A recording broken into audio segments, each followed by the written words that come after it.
Shalom, selamat sore adik-adik yang dikasihi di dalam Tuhan. Apa kabar?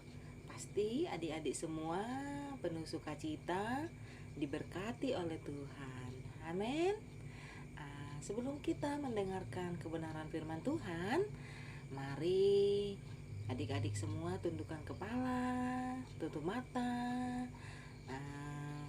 lipat tangan. Kita mau berdoa kepada Tuhan Yesus. Bapa yang baik, kami bersyukur buat kebaikan-Mu pada hari ini, di mana kami masih diberikan oleh Tuhan Yesus kesehatan yang sempurna. Kiranya kasih karunia-Mu selalu baru dalam setiap kehidupan kami. Kini tiba saatnya kami mendengarkan sebagian dari isi hati Tuhan. Berkati kami supaya kami tetap fokus mendengar, hati kami tertuju kepada Tuhan. Terima kasih Tuhan Yesus. Haleluya. Amin. Oke, adik-adik semua, mari kita buka Alkitab kita dalam Perjanjian Baru atau Perjanjian Lama. Surya tanya kepada adik-adik cerita tentang Nabi Yunus.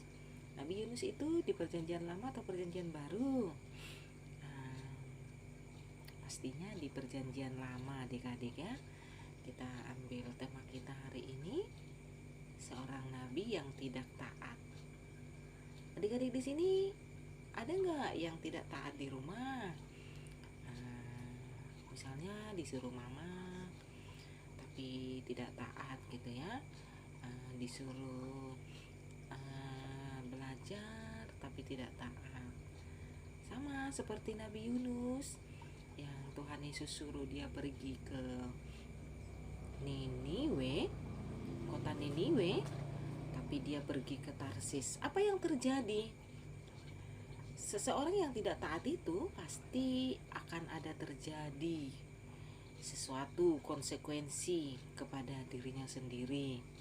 Ya. Satu hari firman Tuhan berkata kepada Yunus, "Hai Yunus, engkau hari ini pergi ke kota Niniwe." Tetapi Yunus bukannya pergi ke kota Niniwe, tapi Yunus pergi ke kota Tarsis. Di perjalanannya menuju kota Tarsis, Yunus itu naik kendaraan, adik-adik. Kendaraan yang dia tumpangi itu adalah kapal besar.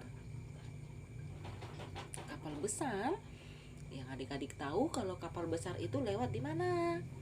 Pastinya lewat di sungai, di danau, di air pastinya ya adik-adik ya. Di tengah perjalanannya menuju kota Tarsis, si Nabi Yunus naik kapal besar. Di dalam kapal tersebut, Nabi Yunus itu tidak seorang diri, tapi ada beberapa orang yang menumpang dalam kapal tersebut. Di tengah laut, tiba-tiba ombak datang dan semua orang-orang yang di kapal tersebut sangat ketakutan karena kapalnya hampir tenggelam. Ombaknya semakin lama semakin besar dan orang-orang yang ada di situ teriak-teriak minta tolong. Tetapi adik-adik tahu apa yang dilakukan Yunus? Yunus itu malah pergi ke bagian bawah kapal, lalu dia tertidur pulas di sana. Tiba-tiba ada seorang pengemudi kapal tersebut membanguni Yunus. "Hai Yunus, kenapa engkau tertidur pulas? Sedangkan kapal kita ini hampir mau tenggelam. Apa yang kamu lakukan?" Tiba-tiba Yunus melihat Wow, kapalnya sudah dimasuki sama air, hampir tenggelam. Mereka sudah teriak-teriak minta tolong, teriak-teriak, tapi ada satu orang dalam kapal tersebut. Hai Yunus, kita harus membuang undi. Engkau pasti melakukan sesuatu yang salah kepada Tuhan Allahmu. Tiba-tiba mereka membuang Yunus di tengah laut, adik-adik semua. Setelah mereka membuang Yunus di tengah laut, tiba-tiba ada seekor ikan yang besar menelan Nabi Yunus. Ayo, siapa yang mau ditelan ikan? Adik-adik tahu nggak di dalam perut ikan itu enak atau tidak enak? Pastinya tidak enak, iya kan? Adik-adik ya, pastinya berbau. Tidak ada AC, tidak ada TV, tidak ada handphone, tidak ada apa-apa adik-adik ya. Tetapi Yunus ditelan sama ikan besar. Kira-kira siapa sih yang menyuruh Yunus itu supaya ditelan ikan besar?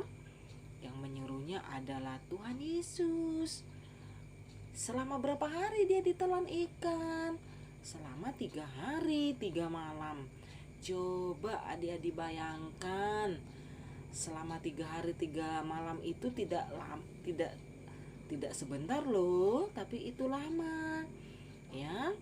Selama dia di perut ikan, dia menangis, dia teriak-teriak minta tolong, tapi tidak ada yang menolongnya ya.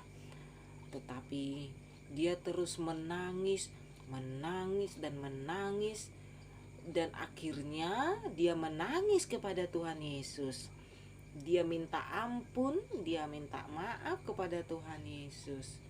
Akhirnya Tuhan Yesus mendengar doanya Yunus, dan Tuhan Yesus menyuruh ikan besar itu untuk memuntahkan Yunus di pinggir